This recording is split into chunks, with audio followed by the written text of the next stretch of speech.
Immortality, the word itself hums with power, to live forever, no more goodbyes, no fear of the clock. It's a tempting thought, isn't it? Like a siren song. It calls to something deep within us, the desire to keep experiencing, to keep feeling, to keep. But what if that song leads us astray? What if the reality of immortality is far different from the dream? What if, instead of paradise, we find ourselves facing an eternity of unexpected challenges? These are the questions that haunt the very idea of living forever. Imagine a world without end. Time stretches out before you like an endless road. You could learn every language, master every art. You could witness the rise and fall of empires, the birth and death of stars. The possibilities would be limitless. Think of all the knowledge you could accumulate. You could become a walking library of experiences, a historian of your own endless life. You could travel to the furthest corners of the earth and beyond, unraveling the mysteries of the universe. Imagine standing before the pyramids not as a tourist but as someone who was present when those stones were laid, or gazing at the stars, having watched them form eons ago. The universe would become your backyard, ripe for exploration. Time. It's the one thing we can never get enough of. But what if you had an abundance of it? Imagine the luxury of never feeling rushed. You could savor every moment, every conversation, every sunrise. You'd have the time to truly connect with people, to understand their story. Relationships wouldn't be limited by the ticking clock. Love could deepen and evolve over centuries, not just decades. And death, that constant shadow, would no longer hold any fear. You could greet each new day with a sense of wonder, knowing that there are countless more to come. No more fear of the unknown, only the excitement of new beginnings. But there's another side to this coin. What about the people you love? You would watch them age and fade while you remained eternally young. The pain of loss would become a recurring nightmare, a wound that never truly heals. Imagine the ache in your heart as you say goodbye to generation after generation. The world would become a tapestry of fleeting moments filled with the ghosts of those you've loved and lost. The burden of your endless existence would be immense.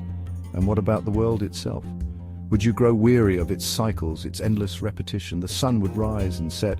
The seasons would change, but you would remain the same.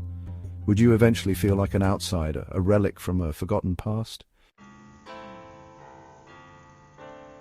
Immortality could lead to a profound sense of isolation. The world would continue to evolve, leaving you behind. Trends would come and go, cultures would shift and change, and you would become a stranger in a strange land. The people around you, mortals with their fleeting lives, would be like butterflies, their beauty fragile and short-lived. You could never truly connect with them, never truly share their joys and sorrows. You would be forever on the outside, looking in. Imagine attending countless birthday parties, graduations and weddings, knowing that you will never experience these milestones yourself. The world's celebrations would become bittersweet reminders of your own timeless existence. Eternity is a long time.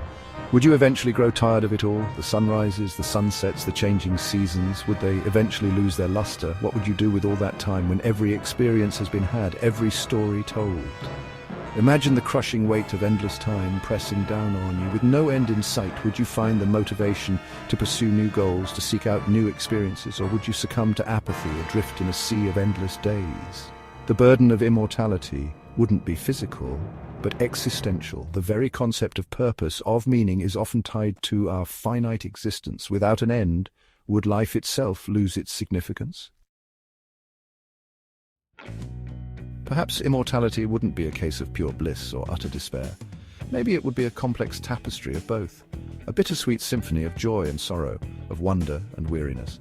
You might find moments of pure joy in witnessing the beauty of the world, in connecting with kindred spirits across the ages. But these moments might be punctuated by periods of profound loneliness, of longing for what you can never have. The key perhaps would lie in finding balance, to embrace the gift of time without being consumed by it, to cherish the relationships you have, however fleeting, and to find meaning in the journey itself rather than the destination. The question of immortality isn't just a philosophical exercise, it's a question that forces us to confront our own mortality, our own values. What truly matters to us in this brief flicker of existence? Would we trade it all for the chance to live forever? Or is the beauty of life, its preciousness, inextricably linked to its impermanence? These are questions that each of us must answer for ourselves. There's no right or wrong answer. But by contemplating the possibility of immortality, we gain a deeper appreciation for the gift of life, for the fleeting beauty of the world around us. So, is immortality a blessing or a curse? Perhaps it's neither. Perhaps it's simply another facet of existence, a different way of experiencing the universe, a path fraught with its own unique joys and sorrows, challenges and rewards. The final question isn't whether we want to live forever, it's what we choose to do with the time we have, whether it's 100 years or 1,000. How will we leave our mark on the world? What stories will we tell? The choice, as always, is ours. And in that choice, in the act of living, we find the true meaning of our existence, mortal or otherwise.